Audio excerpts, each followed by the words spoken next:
네이버 블로그 이제 끝났다, 이 얘기 진짜 많이 들으셨을 겁니다. 요즘 네이버에서 검색해보면 예전이랑 좀 다르잖아요. 검색창에서 뭘 치면 위에 AI 브리핑이 먼저 뜹니다. 간단한 정보는 거기서 다 정리해줘요. 예를 들어서 입주 청소 방법이나 필라테스 운동 효과, 개인회생 신청 자격, 이런 걸 검색하면 예전에는 블로그 글을 하나하나 눌러봤을 수도 있습니다. 근데 지금은요, 상단에 정리된 AI 브리핑만 보고 끝내는 경우가 많습니다. 그리고 검색 결과를 조금만 내려봐도 예전이랑 분위기가 다르죠. 네이버 카페도 보이고 외부 웹문서, 웹사이트도 보이고 블로그가 차지하던 자리는 확실히 줄어든 느낌이 있습니다. 그러니까 이런 생각이 드는 거예요. 아, 이제 블로그 진짜 끝난 거 아닌가? 블로그 해봤자 노출도 안 되는데 이걸 계속 해야 되나? AI가 다 요약해주는데 사람들이 긴 글을 읽긴 하나? 저도 이 생각이 왜 나오는지 너무 이해됩니다. 실제로 예전처럼 블로그에 글만 열심히 올린다고 키워드 유입이 막 쏟아지는 시기는 지나가고 있거든요. 근데요, 여기서 판단을 잘해야 됩니다. 키워드 유입이 줄었다. 그러면 결론은 뭐가 돼야 될까요? 블로그는 이제 필요 없다, 이게 아닙니다. 블로그를 운영하는 목적이 달라졌다, 이게 맞습니다. 블로그는 예전처럼 무조건 많은 사람들에게 우리 업체를 보여주는 노출 채널로서는 힘이 줄어든 게 맞습니다. 근데 고객이 결정을 내리기 전에 이 업체를 믿어도 되는지 이걸 확인해보는 공간으로는 아직도 너무 중요합니다. 제가 한번 예를 들어볼게요. 여러분이 인스타를 보다가 어떤 인테리어 업체 광고를 봤어요. 시공 사진도 예쁘고 공간 분위기도 좋아 보이고 전후 사진을 보니까 우리 집도 저렇게 바뀔 수 있을 것 같습니다. 그러면 바로 계약금 넣나요? 안 하죠. 대부분 네이버에 한 번 더 검색해 봅니다. 이 업체 후기는 어떤지, 아파트 시공 경험은 많은지, 하자가 생겼을 때 대응은 잘하는지 찾아보는 거예요. 왜냐하면 사진은 예쁜데 실제로 공사가 깔끔하게 끝났는지, 일정은 잘 지켜졌는지, 뭐 추가 비용 없었는지 궁금하거든요. 또 다른 예를 들어볼게요. 유튜브나 인스타에서 어떤 필라테스 센터 영상을 봤어요. 센터도 깔끔하고 강사님 설명도 좋아 보이고 회원들 변화 사례도 괜찮아 보입니다. 그럼 바로 등록하나요? 물론 바로 등록하는 분들도 있겠죠. 근데 필라테스는 한두 번 체험하고 끝나는 게 아니라 몇 개월씩 꾸준히 다녀하는 경우가 많잖아요. 그래서 좀 더 자세히 알아보고 센터 위치도 확인할 겸 네이버에 검색해봅니다. 실제 후기는 어떤지, 강사님이 자세를 꼼꼼하게 봐주는지, 초보자가 가도 부담 없는 분위기인지 찾아보는 거예요. 아이 학원을 고를 때도 마찬가지입니다. 학부모 지인이 추천해줬다고 해서 바로 등록하는 경우도 있겠지만 대부분은 한 번 더 검색합니다. 수업 방식은 어떤지, 원장님이 아이들을 어떤 기준으로 지도하는지 확인해보는 거죠. 왜 검색할까요? 내 아이를 맡기는 일이니까요. 한두 달 다니고 끝나는 게 아니라 아이의 성적과 생활에 영향을 줄 수 있으니까요. 그러니까 중요한 결정을 앞둔 고객은 그냥 바로 문의하지 않습니다. 검색으로 한 번 더 확인합니다. 여기서 블로그가 들어가는 거예요. 요즘 고객들은 광고를 너무 많이 봅니다. 인스타를 봐도 광고고, 유튜브를 봐도 광고고, 스레드나 네이버 카페에서도 홍보글을 계속 보게 됩니다. 그러다 보니까 고객 입장에서는 의심이 많아질 수밖에 없어요. 이거 진짜야? 사진만 예쁜 거 아니야? 돈 쓰고 나중에 후회하는 거 아니야? 이런 마음이 생깁니다.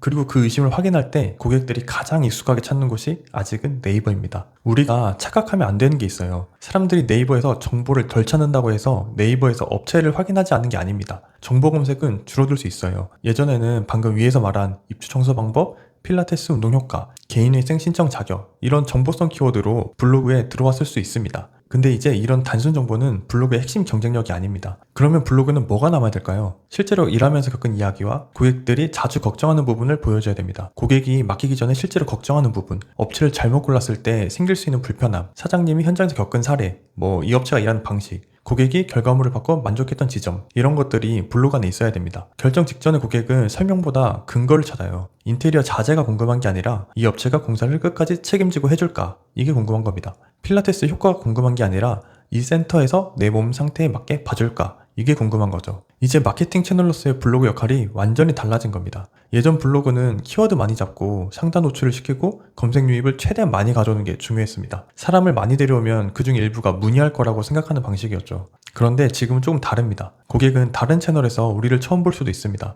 인스타에서 봤을 수도 있고, 유튜브에서 봤을 수도 있고, 스레드나 지역 카페에서 봤을 수도 있습니다. 지인 추천을 받았을 수도 있고요. 그리고 관심이 생기면 문의하기 전에 한 번 더 검색합니다. 그때 잘 관리된 블로그가 나와야 돼요. 그 블로그 안에 작업 과정이 있고, 고객이 자주 묻는 질문에 대한 답이 있고, 사장님이 일할 때 꼭 지키는 원칙이 정리되어 있으면 고객은 여기서 문의해볼까? 라는 생각을 갖습니다. 아, 여기 그냥 광고만 하는 곳이 아니구나. 이 사람은 이 일을 진짜 많이 해봤구나. 내가 걱정하는 부분은 이미 알고 있네? 상담 한번 받아봐도 되겠다. 이렇게 바뀌는 거죠. 근데 반대로 생각해 볼게요. 고객이 인스타에서 우리 업체 게시물을 보고 관심이 생겨서 문의하기 전에 네이버에 업체명을 검색했습니다. 근데 아무것도 안 나와요. 또는 블로그는 있긴 있는데 몇 년 전 글 몇 개만 있고 키워드만 잔뜩 넣은 홍보성 글뿐이고 사진도 대충 올라와 있고 이 업체가 어떤 곳인지 모르겠어요. 그러면 어떻게 될까요? 관심이 있었던 고객이 여기서 빠져나갑니다. 이게 너무 아까운 거예요. 돈은 앞에서 다 썼습니다. 시간도 앞에서 다 썼어요. 그래서 겨우 관심을 만들어 놨죠? 근데 고객이 검색했을 때 믿을 만한 글이 없어서 그냥 나가버리는 겁니다. 이건 블로그를 안 해서 손해보는 게 아니라 힘들게 만든 관심이 문의로 이어질 기회를 놓치는 겁니다. 그리고 특히 지역 기반 사업장은 더 그렇습니다. 왜냐하면 한국에는 아직 네이버 플레이스를 대체할 만한 게 없어요. 사람들이 지역에서 어떤 업체를 찾을 때를 떠올려보세요.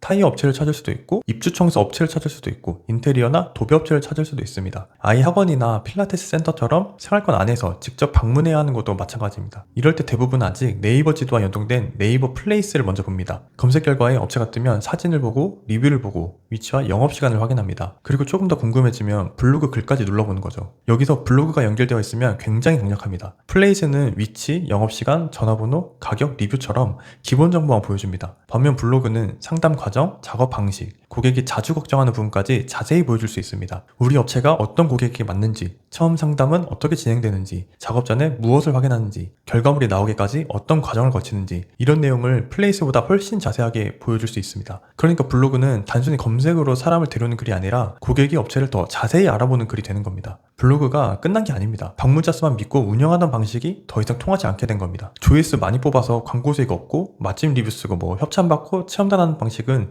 예전보다 훨씬 어려워질 수 있습니다. 왜냐하면 사람들의 관심이 유튜브, 인스타, 스레드, AI 검색으로 분산됐으니까요. 그런데 사업장 블로그는 다릅니다. 사업장 블로그는 조회수 1만 명이 들어와야 의미 있는 게 아니죠. 방문자가 많지 않아도 괜찮습니다. 중요한 건 많이 보느냐가 아니라 그 중에 진짜 문의할 사람이 있느냐입니다. 예를 들어 법무사 사무소라면 하루 조회수 1000명이 중요한 게 아닙니다. 상속 등기든 법인 등기든 부동산 등기든 지금 당장 문제가 있어서 검색한 사람이 블로그 글 하나를 보고 문의하면 그 글은 이미 역할을 한 겁니다. 입주 청소나 인테리어도 똑같습니다. 조회수는 낮아도 실제로 맡길 생각이 있는 사람이 들어와 문의하면 그게 훨씬 중요합니다. 그러면 앞으로 블로그에 뭘 써야 될까요? 이제는 그냥 정보 정리글만 쓰면 안 됩니다. 입주 청소 방법 5가지, 필라테스 운동 효과, 도배 시공 종류 이런 글이 완전히 쓸모없다는 뜻은 아닙니다. 근데 이런 글만 쓰면 AI가 써준 요약글이랑 별 차이가 없어 보입니다. 우리가 써야 하는 건 이런 거죠. 고객이 실제로 문의하기 전에 걱정하는 것, 업체를 잘못 골랐을 때 생기는 문제, 현장에서 자주 보는 실수, 사장님 입장에서 꼭 확인해야 한다고 보는 부분, 우리 업체가 다른 업체와 다르게 일하는 기준, 이런 글입니다. 그냥 정보를 나열하는 게 아니라 고객이 실제로 결정 직전에 하는 고민을 다뤄야 합니다. 이거 내 상황인데? 이 사람이 내 고민을 알고 있네?